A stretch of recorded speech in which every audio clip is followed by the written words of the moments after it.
L'homme est avant tout un esprit qui possède une âme et qui habite dans un corps. Donc le corps nous permet d'être en contact avec le monde extérieur, c'est-à-dire si nous pouvons toucher les trucs, c'est parce que nous avons le corps.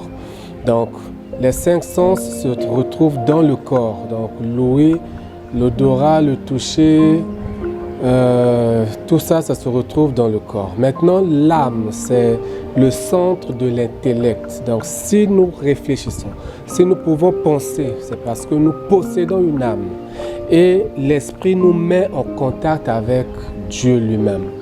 Donc, si nous pouvons opérer dans le surnaturel, c'est parce que nous avons l'esprit. Donc, l'homme est tridimensionnel, tout comme le Père qui est tridimensionnel, tout comme Dieu plutôt, qui est tridimensionnel. Donc la Bible dit, créons l'homme à notre image. Dieu a pris son image pour mettre dans l'homme. Donc pour parler de l'homme, il faut qu'il y ait l'esprit, l'âme et le corps rassemblés. Ce sont les 3 qui forment un homme.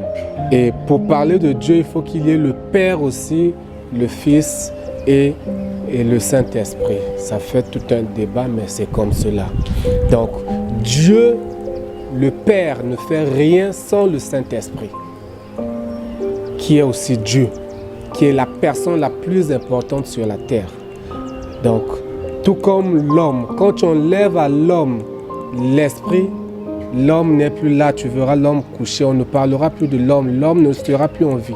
Donc, Dieu aussi ne fait rien sans le Saint-Esprit. Jésus-Christ, c'est la parole.